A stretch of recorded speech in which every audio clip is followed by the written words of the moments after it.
Hi. Let me clear my throat. Okay, so you loved me eating the razor blades the last time so much that I thought I would come back and talk a little bit more about how vulnerable I am. Isn't that great? Put a big giant target on my face. So I think it would help to have a glossary of some terms so we can all be on the same page. So you gotta crawl before you can walk, honey. You gotta crawl before you can walk. So I want to give my definitions their own personal tweak so that you can understand where I'm coming from. Because when I made the last video, I was surprised to find that the next day I felt kind of a little bit better, to my shock and surprise. So I'm gonna try and do this. I think the title of this video is going to be what is the difference between an empath, a codependent, and a highly sensitive person, because they all get lumped together into one big happy stew pot. And they're not all exactly alike. They're not all the same. And to my knowledge, I haven't seen any videos about what separates these three, because they all get lumped together. So they are not one and the same, but it is possible for a person to be all three things, none of those things, one of those things, or one or two of those things. So you could be one or many of these things, and they do share corresponding traits. But I'm just going to try and give you some information about highly sensitive persons, such as myself, codependents, and empaths. So there's tons of self-help tests online to find out if you are that. And I'm not going to stand in your way of that. But the first definition is for a highly sensitive person. And there is one sort of go-to site that I found. I don't know if I agree with all of the information from my own personal direct experience, and obviously you don't have to have all those symptoms or all of those experiences to be considered an HSP. And I hate that term too, because it reminds me of HPV virus or HP or herpes. It's like, oh, I'm HSP. But no, it is not herpes. It is a trait, however, that is actually genetic. If you are diagnosed as a highly sensitive person, it is genetic, and you are about 20% of the population, and it's nothing to be ashamed of. It's a good thing. You really do process information differently. But here's a quick checklist for a highly sensitive person. And I'm getting this from hsperson.com. And one of the authorities on the issue is a woman by the name of Dr. Elaine Aron, A-R-O-N. And she operates out of a place in California, I think. But if you go to her site, hsperson.com, there's a test there to see if you are a highly sensitive person. Some of the things that might be tip-offs to that: are you easily overwhelmed by such things as bright lights, strong smells, coarse fabrics, or sirens nearby? Do you get rattled when you have a lot to do in a short amount of time? Do you make a point of avoiding violent movies and TV shows? Do you need to withdraw during busy days into bed or a darkened room or some other place where you can have privacy and relief from the situation?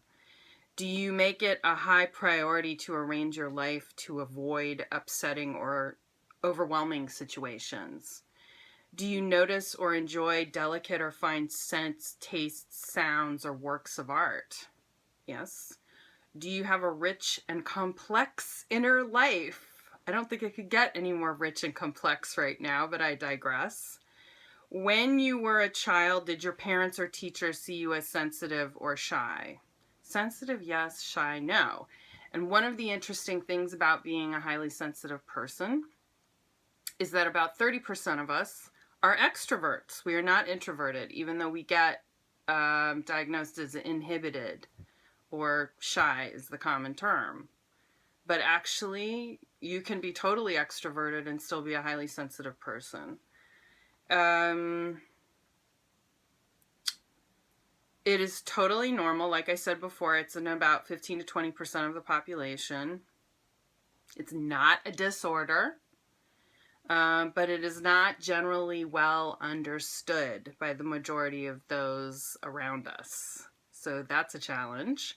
It is innate. Like I said earlier, biologists have found it in over 100 species of animals, not just us, including fruit flies. You can have highly sensitive fruit flies. I just think that's kind of funny. Fish, dogs, cats, horses, and primates. Birds as well. Let's see. It is a certain type of survival strategy, being observant before acting. So the brains of highly sensitive persons actually work a little differently than others. And you can find out more about that in the research section of hsperson.com. One of the traits is you're more aware than others of subtleties. And it is because your brain processes information and reflects on it more deeply. So even if you wear glasses, for example, you see more than others by noticing more. So I call it the Sherlock Holmes syndrome, where you just can't not notice details. And that I have been plagued with my whole life.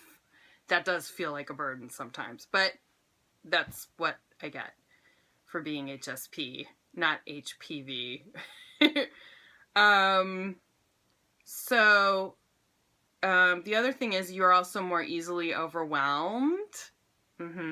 If you notice everything, you're naturally going to be overstimulated when things are too intense, complex, chaotic, or novel for a long time. And yes, you start spinning in your brain thoughts. They start looping in a figure eight over and over and over, and it gets too much, and you do feel the neurons firing a little bit too much, like you've had too much caffeine.